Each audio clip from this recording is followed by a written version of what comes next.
Hello and welcome to Glitch Cube, we're a gaming podcast, and each week we take a deeper look into the art of video games. As always, I'm Christian. And I'm Chris. And welcome back, everybody. Thank you guys so much for joining us once again as we dive further into the world of games. So, these last few weeks we've been diving into the mechanics behind games, but we're going to be taking a little bit of break from that one for this week. We are going to be kind of having our little grab bag episode here with the updates of what games we have been playing, because that list has actually grown quite a bit since the last time that we talked to you all. There's been a lot of titles coming out. There's a lot of crazy things that are, there. It's a lot of fun stuff to play. So we've been diving kind of into new titles, into our backlogs, just kind of reaching out and collecting everything that we possibly can and playing as much as we can to deliver to you guys. It's fun. And just for us to have fun with it, honestly, is the main purpose of us playing video games. But yeah, anyway, there's been a lot of really cool ones out there. But yeah, I think maybe we just jump right into this. I can start us off with this little quick one that I found recently.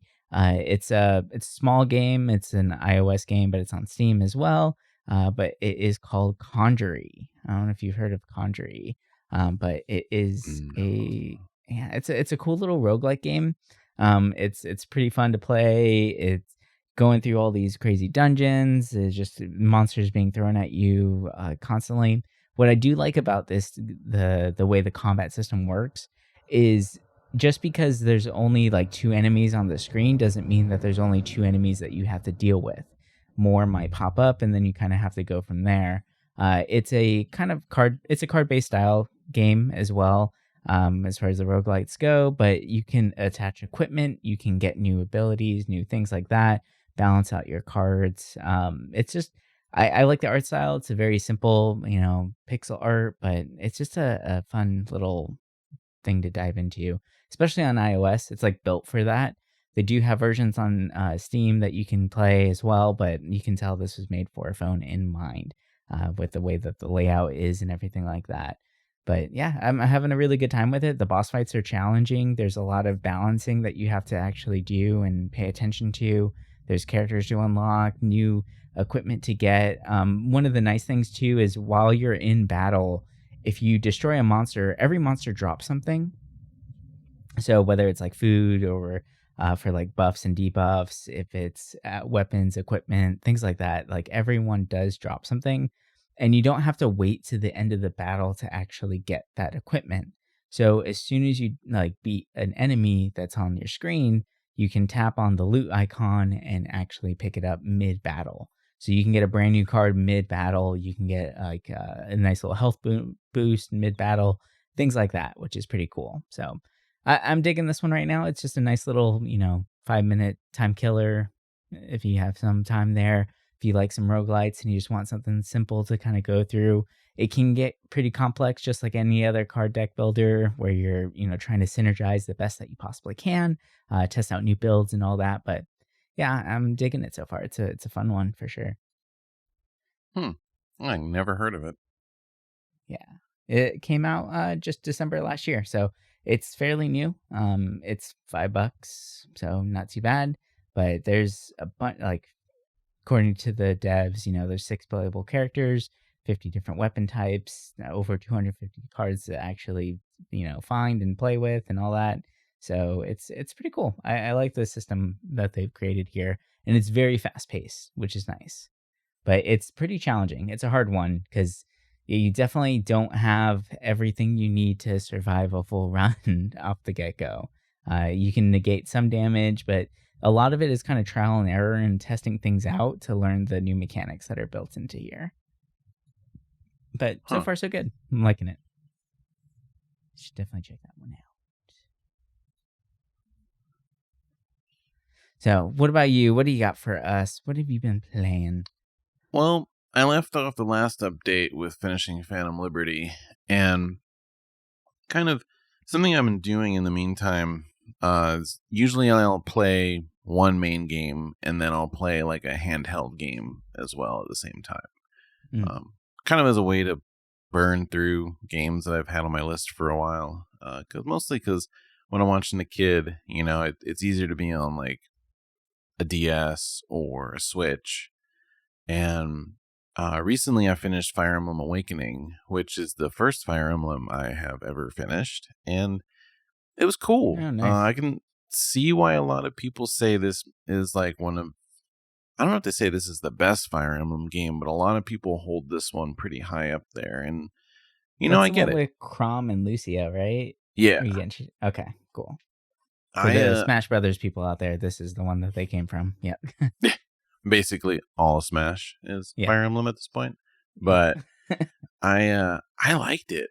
The difficulty definitely ramped up like kind of obnoxiously towards the end. Even though That's like kind of typical of all Fire Emblems. The last couple missions are ridiculously difficult. yeah, like I thought I was doing really good with like class mastery and all that kind of stuff, and it's like, nope. Like it's you just get steamrolled halfway through. But that's the thing I kind of like about these games is like it is such a challenge. Like sometimes I play these kind of like strategy RPGs and it's like I don't want to say easy, but you never feel You don't feel the like strategy. yeah, you don't feel Yeah. strategy, you don't feel challenged. And this one, especially towards the end, because in the beginning it was pretty easy, right? You always have that one unit that's like severely overpowered and it just can take on the whole enemy team. But like halfway through, I was like, oh, I actually have to like strategize and get this to go. And I really enjoyed it a lot. I definitely want to try out other Fire Emblem games. I have 3 houses, which I Mm, know seems more like a social kind of game, yeah. which I don't know how I feel about that, but I definitely want to check it out. And I also have I think it's Shadow of the Dragon Blade, which is that old one. But Mm. yeah, so I was focusing on that.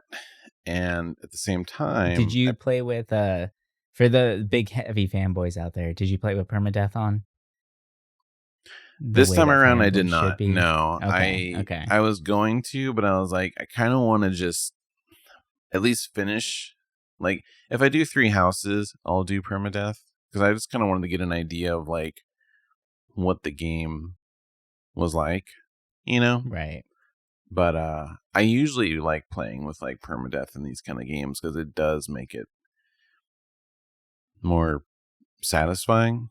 But Yeah. Every move counts. yeah, but yeah. So at the same time, I was playing a VR game, Moss 2, and Mm.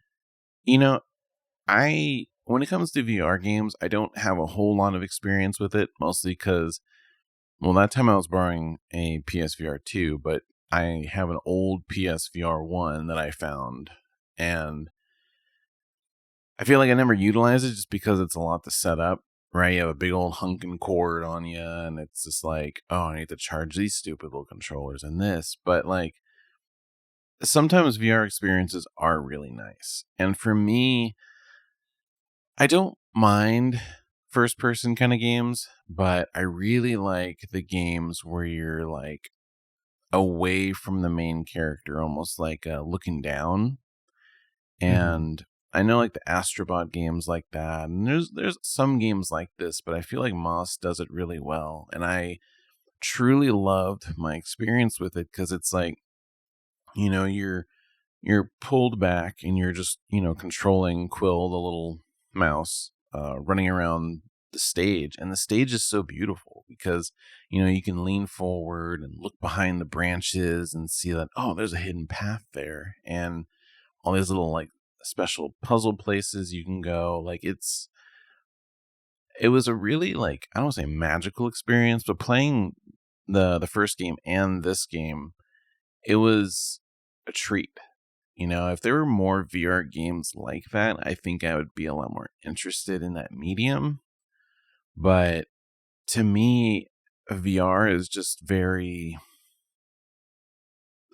I don't want to say bare bones, but it's just never anything mind blowing to me. Like, I know I want to play Half-Life Alyx one day because I heard that's like kind of the big showpiece for VR, but I don't know, like these kind of games make it feel special, and I really enjoyed the game. It's cute. It's nothing like, is it worth buying a VR just to play this game? No, but I liked my time with it. I feel like the more positive experiences I have in VR, the more I open up to it. But Right. yeah, it was kind of like the spur of the moment, like, oh, I should play this because it's short. And I was trying to finish that before the next big game, which I'll talk about, after in a little bit. And yeah, I was just trying to power through a bunch of games, and still have a bunch of games that I kind of stopped in between for this next one. But yeah, this month has been busy for me, even not gaming related, but you know, and it's only going to get busier. I'm looking at all these games coming out soon, and it's like, ugh. Yeah, it's definitely going to be a time suck pretty soon here, especially as we get closer to the end of this month. Oh my gosh. Yeah. But speaking of the perspective that you're talking about in Moss and VR games, there's one VR game I haven't tried VR gaming too much. I hmm get sick easily from it. But have you checked out Damio yet?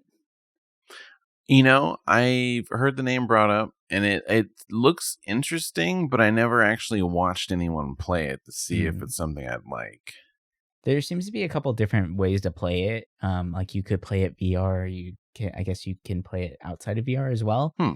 But it's very much like a top-down. It's a D&D simulator, right? And you can have it where like you treat it like an real-time strategy where you play multiplayer. Everybody controls a different character and they do their own things, and you just chat that way. Or you can play it like you're sitting at a table and like physically moving your pieces, which is pretty cool.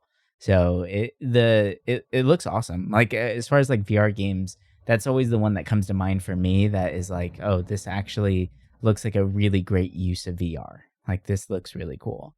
But like I said, it's cumbersome. You got to set everything up.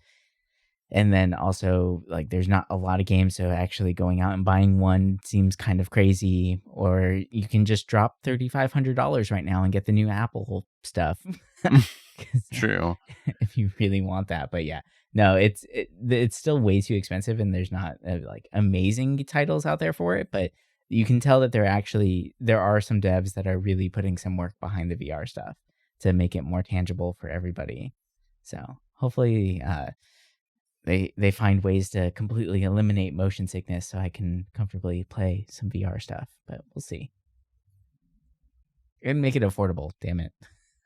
That too. I think that's the biggest thing. I think they made it more affordable so more people could like troubleshoot and try it. I feel like maybe they could make the uneasiness with the tummy and the head a little bit easier, because then you have more experiences with it.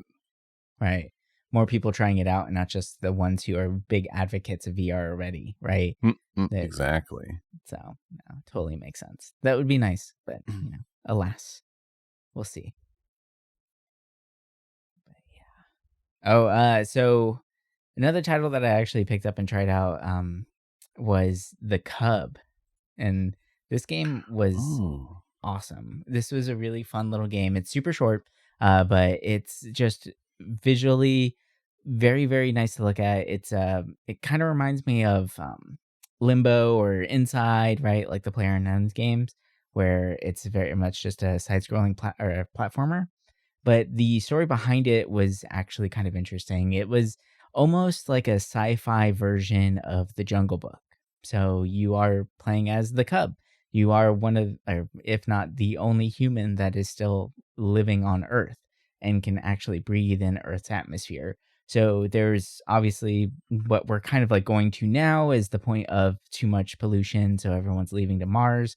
And there's some story in the beginning coming from the cub or the little boy's perspective.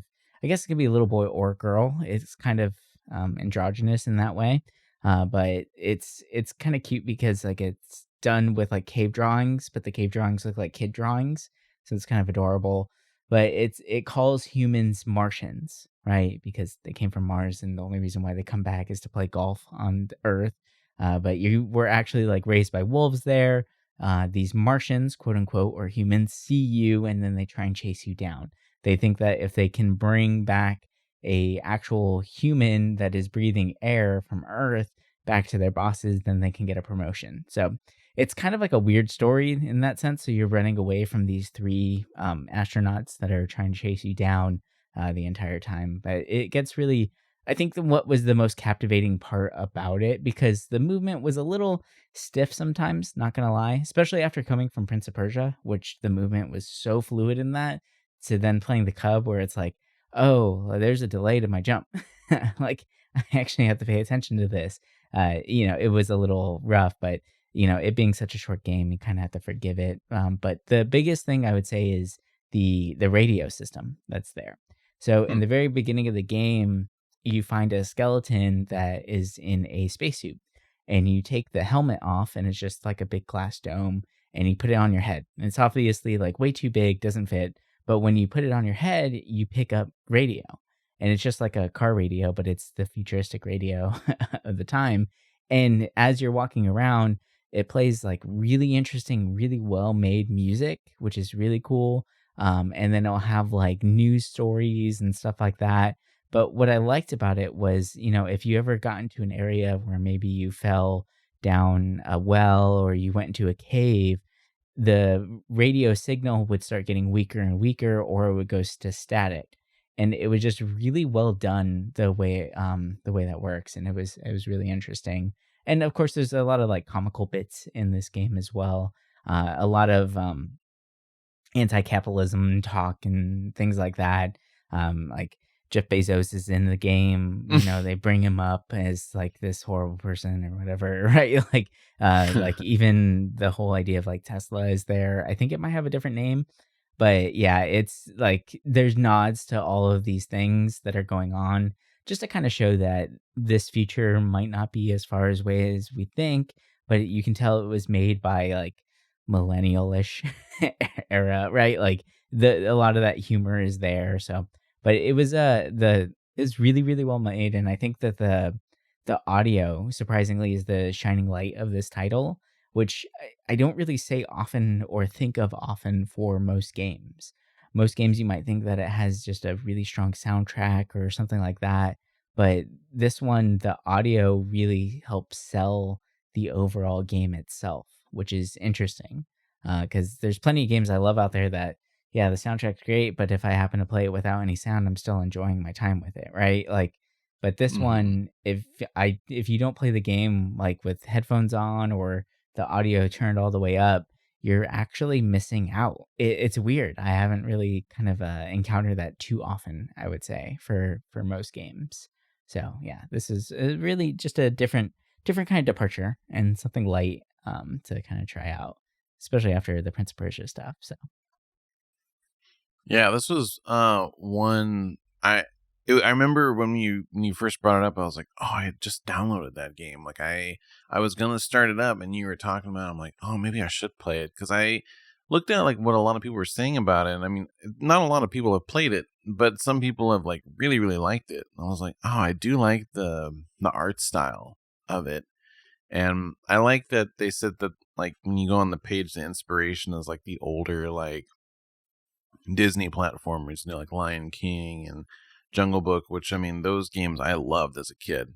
So, yeah, it feels very much like that, especially with like the animations and the jumps and like that movement. If you remember how like kind of stiff that movement was, it feels very much like that. okay.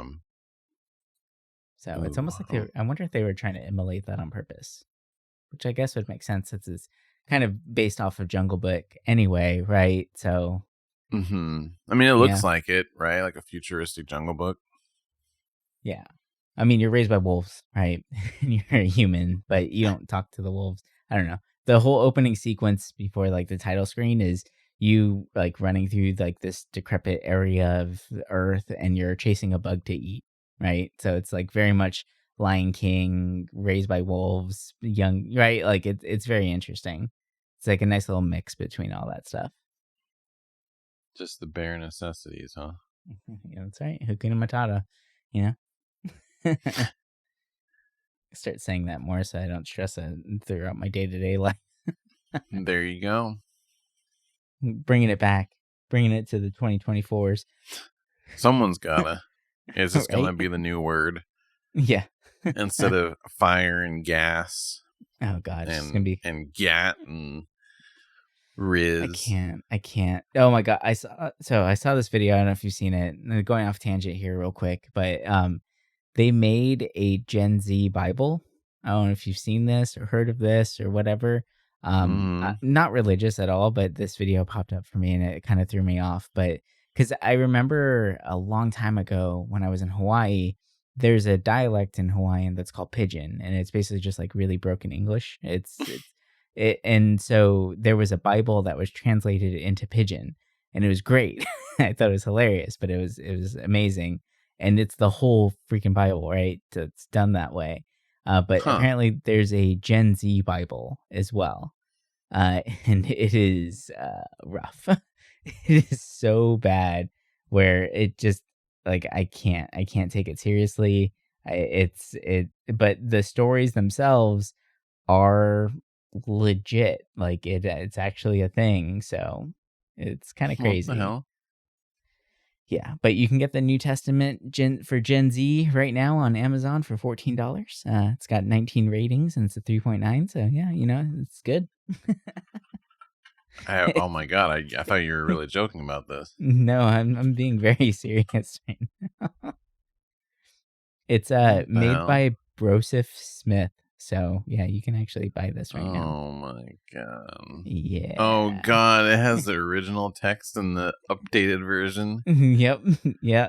So yeah, actually, so a quick example of that, right? So the original text would be and Jesus went out and departed from the temple, and his disciples came to him for to shew him to the buildings of the temple, right?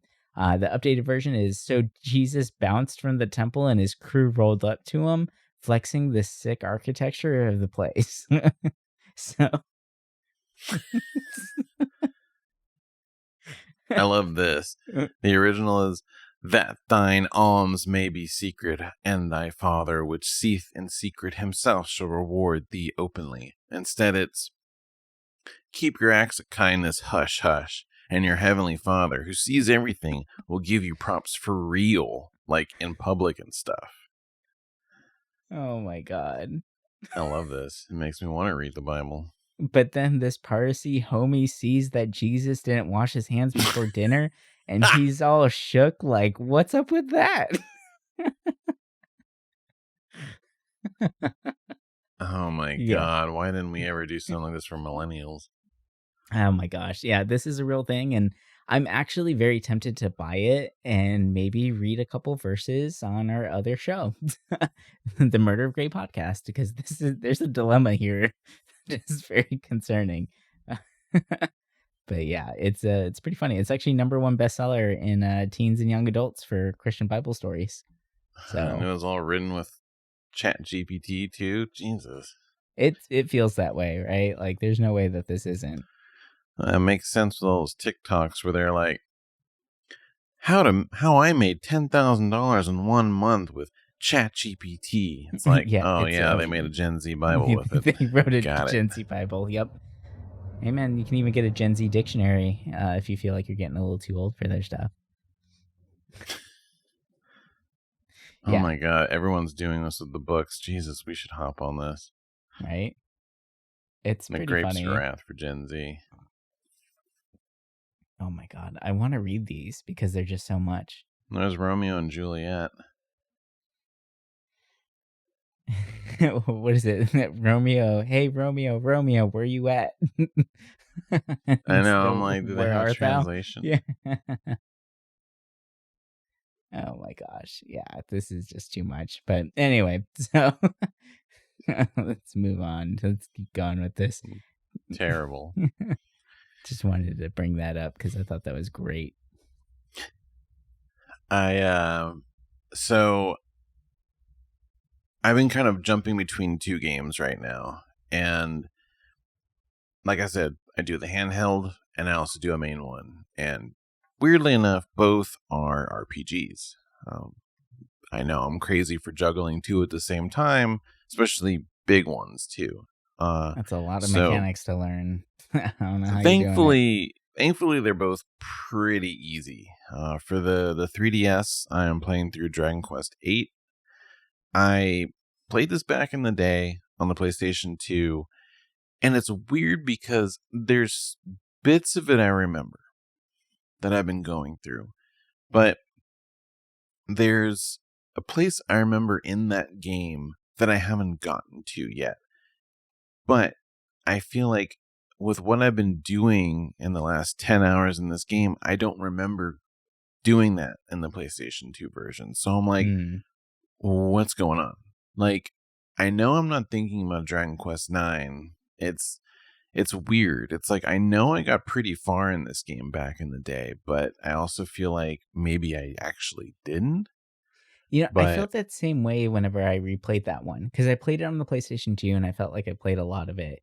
And mhm. then I actually was one of those crazy people that picked it up on mobile and I actually beat it on Mm. mobile, which is kind of nuts, but it in on the mobile version, it's only in portrait mode. You can't go landscape with it.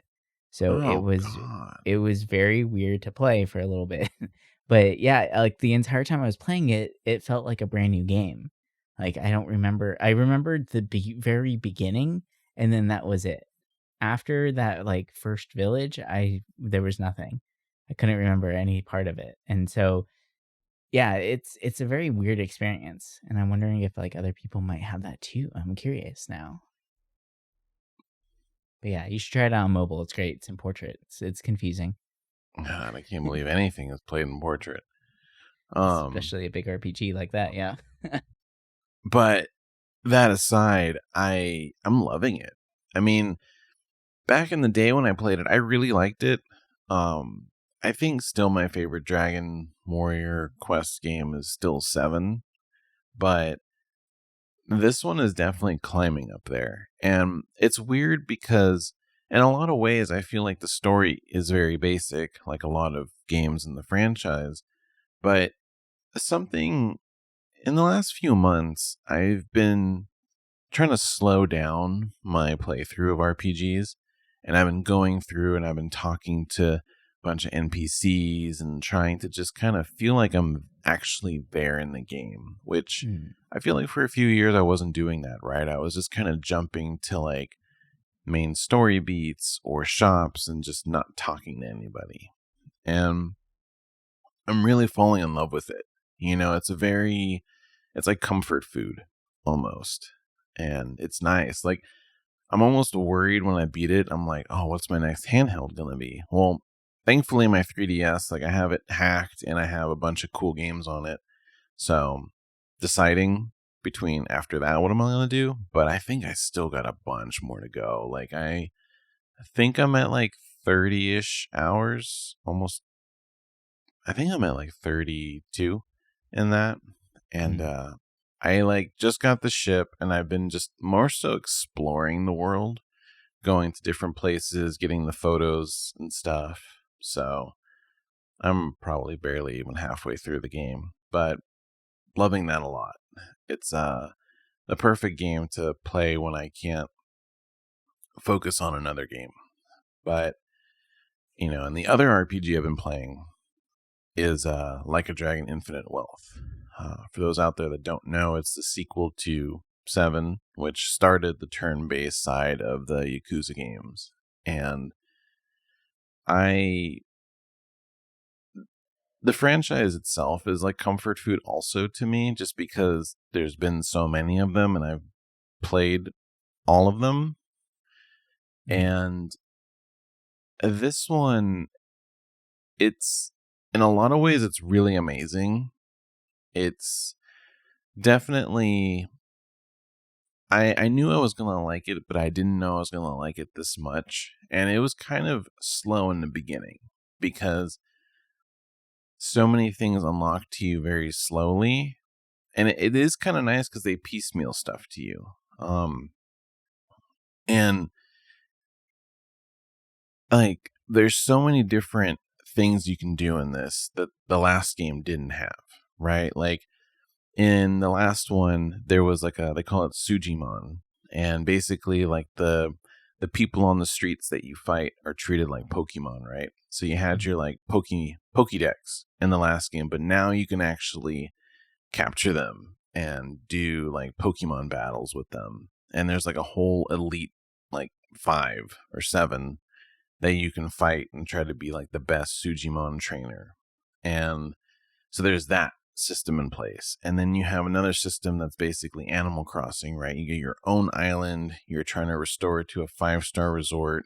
And you can like basically fully customize it in a lot of ways. Like you can build a lot on it. And I loved it. Like I think I dropped maybe almost 20 hours just doing that island and maxing it out. That's crazy. I maybe not 20. I think maybe easily like at least 10 hours into that. Yeah, And you're really big into the city building aspect in game, so like that just the yeah, fact that they added that, it's almost like this game was made for you. it in a lot of ways it is. You know, if there's a person that wants to play a game and just play that for tens of hours, this game has it, because this game has a little bit of everything, but those little things are at least done in enough depth that make it stand out. And, you know, of course, just like all the other games in the franchise, there's tons of mini games. There's like a almost crazy taxi kind of game in there. There's a Pokemon Snap kind of game in there too, where you're on a bus and you're snapping these like, they call them Tourist photos? sickos. And Okay. it's like these dudes like just in their underwear and they're like dancing It, all throughout the street. And it's awesome. But, you know, aside from all the mini games and fun little stuff to do, the story's really good. You know, it starts off kind of slow, but when it picks up, I'm like, wow, like they're really going there. Because this game is supposed to be kind of a send off for one of the main characters. So it is going pretty heavy into that. And it's cool because they do these like all of his side quests are basically reminiscing over the past like 7 games.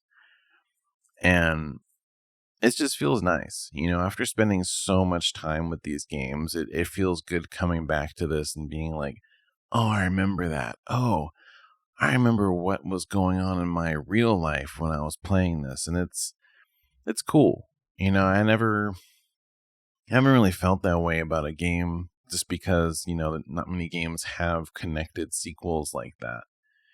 now, And for people who haven't played any of the Like a Dragon games before, is that mhm. do you think this is a good starting point for people, or should they be playing something else first? And for people So who don't know out there, the Yakuza games are the Like a Dragon games. They were called Like a Dragon.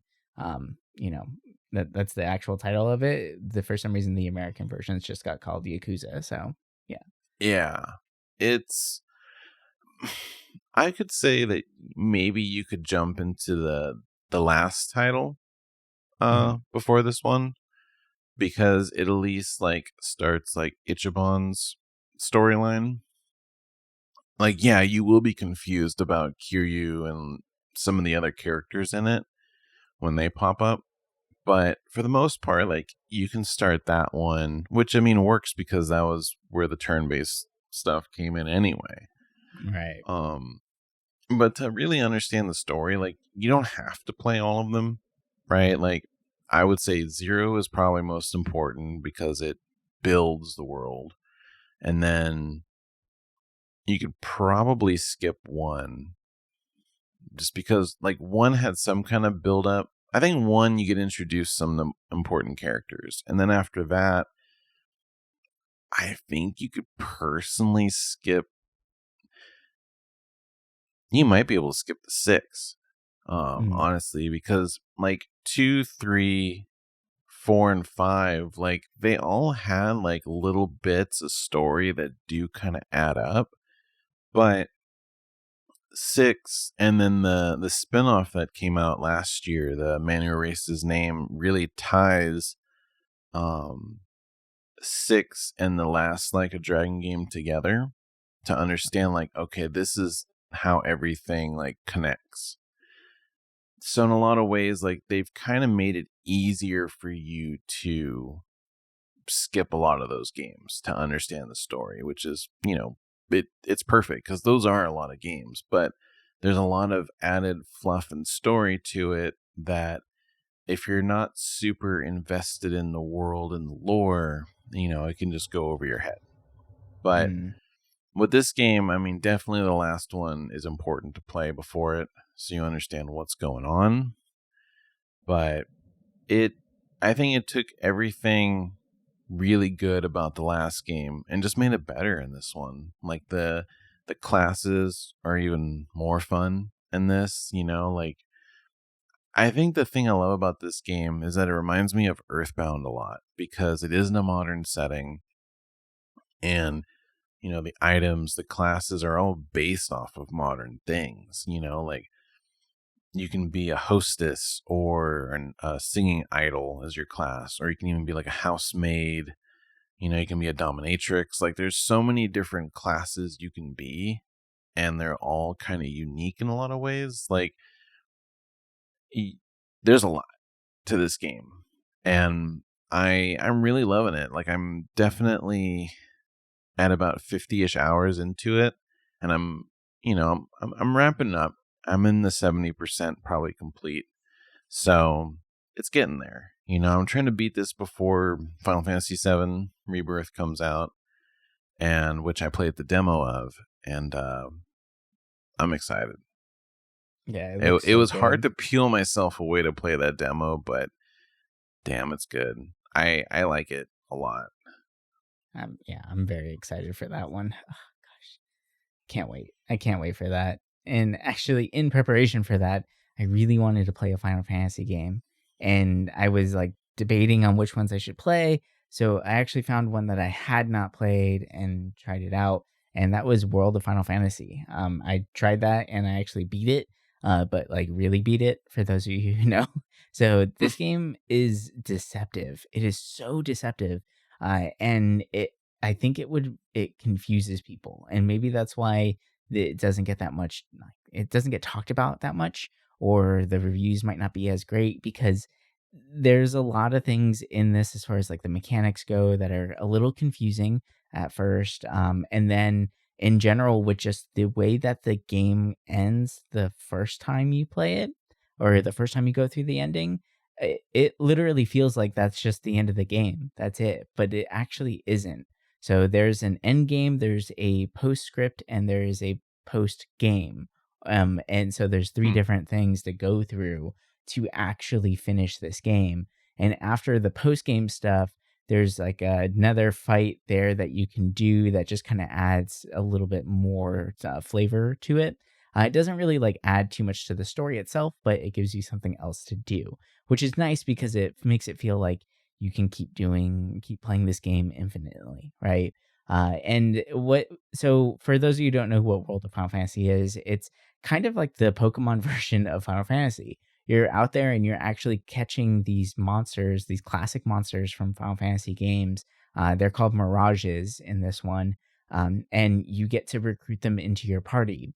You can have a party of up to 6 different characters there, but really for I would say 99% of the time, you're going to have 2 different characters that you can control out of the 6. And the way that works is that they have these things called stacks. So you actually stack your characters up on each other, and all the abilities, the resistances, all that stuff gets shared, right? So for instance, if you have a character that, let's say they have 75% resistance to ice, right? And then you put another character on that in your stack that might have 50%. So now you have 125% resistance to ice, which actually means that you now absorb 25% of the ice damage that is dealt to you, right? So it gets really interesting like that. So you're looking at stats of each character that you have in your stack. You're trying to decide what you want to level up and all that, which makes it really interesting. And it was a lot of fun to kind of play through and figure it out. But like what I would recommend, and I think what might get confusing for this game is staring at all those stats and trying to find the best party possible. Go with what you think looks the coolest and just roll with that for a while, right? And keep doing that until the mechanics actually make sense to you and you start seeing the little nuances that pop up. Or like for certain mirages, what I like and what I mentioned in our catching mechanics episode was actually there are different ways to catch the mirages themselves. So it's not just like Pokemon where you weaken them and then you try and catch them. Some of them you actually have to heal them. Some you have to hit with their element damage. Some they have to be the last enemy standing, or like you have to give them some sort of status ailment like berserk or confusion or darkness. Like so, in order to catch everything, if that is your goal, you kind of have to fight these monsters a couple times to figure it out, or at least once to know what you're looking for. Change your stack out so that you might have the ability to actually meet their requirements and then go in and do it that way, right? And try and catch them. So you're wanting to catch as many as possible so you have different abilities to play with. And then on top of that, you are trying to have like a core party with you because you can't swap them out on the fly. Like you have your core party and that's what you have. So you kind of have to do some strategizing and thinking about what you're going to be taking with you. Maybe there's some areas that you might want to revisit so you can get certain specific mirages, but there's some really interesting ones in there. And actually, there is a secret mirage at the end of the game, very very end. There that is actually a robot from Xenogears, which I think is hilarious. Huh. So it's really trippy. It's called XG, Xenogears, right? So, Hmm. and it is probably the strongest summon you can get in the game. I call it a summon, but they call it an XL Mirage. There's different sizes for them. There's small, medium, large, and XL. So XL, when you call those, it's basically like calling a summon in Final Fantasy X, right? So like the whole party leaves the field and the summon comes out, and then you fight as the summon themselves. So yeah, it's pretty awesome. I love the mechanics that are in it. The character design is really cute. It's probably the cutest Final Fantasy I've played and has one of the most robust, complicated systems that I've played as well. And it can be complicated for those of you that want to dive into that. You don't have to go that granular with it. It's not a super hard game. But it is just for those of you that like those stats, like those numbers things, it's there for you, which reminds me of like Final Fantasy V, right? With the job class systems, it can be as complicated as you want it to be. So it was a really interesting title to go through. It was a lot of fun. I really enjoyed that one. I'm very happy with it and happy that I actually went through all of the endings and everything like that and actually got to see that stuff and actually appreciate it as it was supposed to be. So it was a cool one. I definitely recommend for sure. It's definitely one I've seen around. I just never really thought much of it because I'm like, oh, it's just another Pokemon game. But over, in the past like week or so, when you were explaining different things to me about it, I'm like, oh, it sounds so weird and unique with the whole stacking system and everything about it. I'm like, oh, that kind of, it sounds interesting. Like Yeah. it sounds different enough where it's not like just a pure like Pokemon game. Yeah. And even the enemies will show up in stacks, right? So what's kind of interesting about that is one, it makes them a lot harder to fight, right? And then two, let's say one of the creatures that you want to actually capture is in that stack, you have to use attacks to unstack them but not kill them, right? So you have to be like really strategic about it. And you might spend turns actually just hitting them with something that might make them fall over and then healing them so that they stay alive so you can kind of keep trying that tactic out, especially if you're like revisiting areas to get like a weaker level mirage than what you're at right now. So it's a very interesting title for sure. I'm really, I like I said, very happy with that one. But then real quick, the last game I was playing, I'm still very fresh into this one. It's another older game that I just haven't been able to check out yet, and I'm happy to dive into it now. Is Tales of Vesperia. The Tales games are great. I mean, there's so many in there, and Vesperia has always been one that stuck out to me, and it's been quoted as one of the best ones, right? So, like, of course, I've always wanted to try it out, but never had a chance to. So I'm still very, very early into it. Probably save it for the next update to dive more into it, this one. But I'm really liking it so far. I like the battle system. It's a lot of fun. The character design is great. The story itself is actually really interesting. all the extra exposition that's in there, I'm actually like wanting to know more about the world, and I'm very curious about it. So I'd say it's a really good sign for this game. So I'm really excited to continue playing through that one. I really liked that game back in the day. I remember playing it, I think pretty much when it came out. Because at that point, I was pretty big into the Tales games. Tales of Symphonia, Tales of the Abyss, like I loved both of those a lot. So, having a 360, there weren't that many RPGs on it, and that was one of the big ones, and I really liked it a lot, to the point where I would say it might be my favorite Tales game, or if not close to it. Nice. I liked it a lot. The characters are interesting, the world's interesting. Some of those Tales games go off the rails. I look at Tales of Arise, and I was really liking that game a lot until kind of 3/4 of the way in, and it just started like it went in a really weird direction, and I just lost complete interest in it. But Mhm. those older Tales games, like I say older, yet there's even older than, that generation of them. Um, I thought it was really good. I haven't played any of the Tales games between that and Arise, so like Zestria and Baziria and stuff like that. But I don't know. For me, it's like a Tales game is good, and then I'm good for like, I don't know, a few years because Well, it's a they're, lot. yeah, it's a lot. And like, I like the combat system a lot in those games, but I don't know. Sometimes they can just be like abundant, Mhm. to put it It's the there's a lot to look at. There's a lot to kind of pay attention to, and honestly, like they give you a blocking mechanic, but good luck, like the way that the enemies move and all that stuff. And Vesperia has a very interesting movement where if you just move the joystick, you only move left or right. You have to press a different button to be able to free move, like in a 360-degree angle. So it gets a little weird, and you definitely get surrounded very easily in that title. So kind of spend a lot of time running away to try and single out enemies, which is interesting. But yeah, no, but I'm very excited to play through it, and hopefully that combat doesn't get too frustrating and ultimately, but we'll see. We'll see where it goes. Yeah, I'm excited to hear your thoughts on it as you get further into it.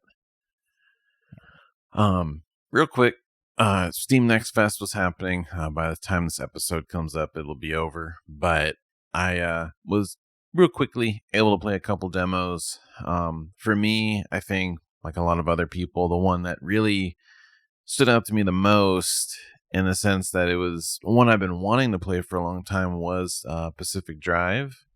For those who don't know, Mm. basically, it's a trailer where basically you're always driving a car, you're going to the Pacific Northwest, and just weird gravity and weird things happen in this forest. But the demo was cool because you get this jalopy, right? This like really beat down station wagon.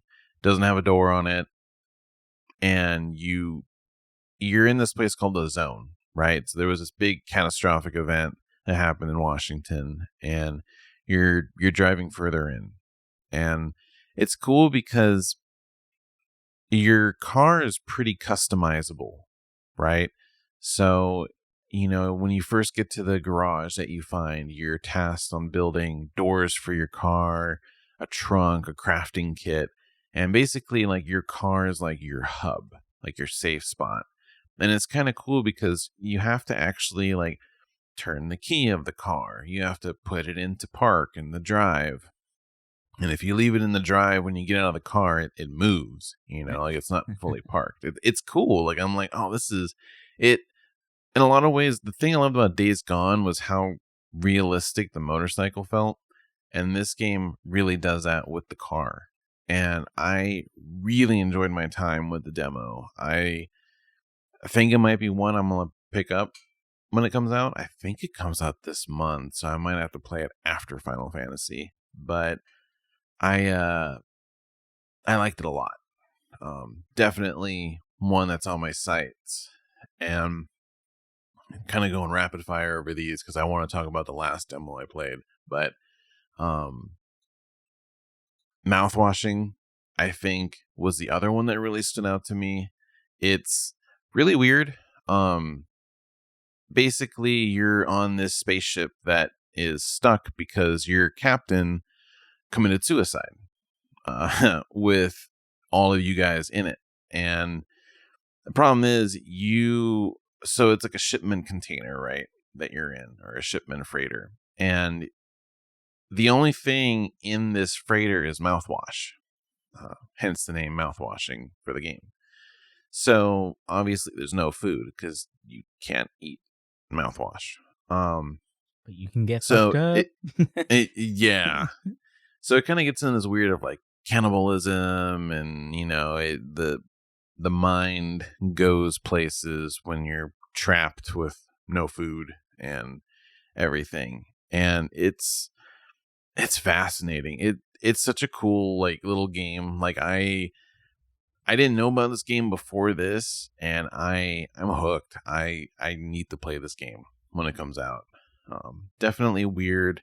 It has the graphics of the hip thing nowadays, right? PlayStation 1, PlayStation 2 era, which is something that I noticed is really big this year's Next Fest, at least, is that style. I know last year was definitely more on the PlayStation 1 and N64 look, but now this year it's more of that PlayStation 2 look, which is cool because I think that was really the generation that games got fine-tuned. Mm. And, two games that I saw that really have that standout PS2 look, Hollow Body. I know that's another big one people have been talking about for the demos recently. And it really has that Silent Hill kind of look to it, Resident Evil look. Basically, you're in a futuristic city and you are going into this decayed, messed up area to rescue somebody. And it's definitely interesting, like I'm trying to picture like, oh, this is Silent Hill in Britain, but in the future too. So that one I have my eyes on.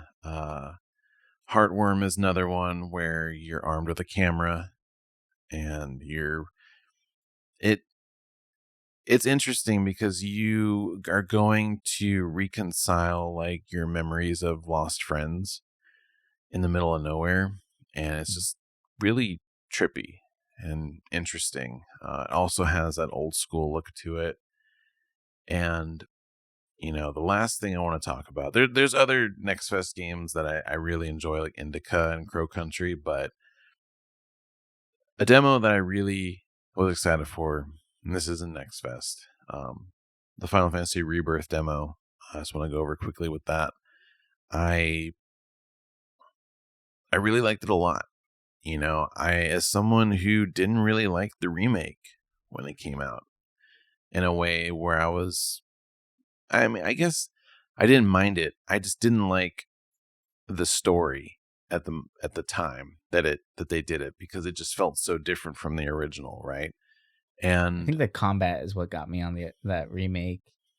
It was really hard to get into that combat at first. see, that's what I keep hearing from people I know. They're like, "Oh, the combat was the reason why we fell off of it." And I know at least two people that went back to it and ended up really liking the combat.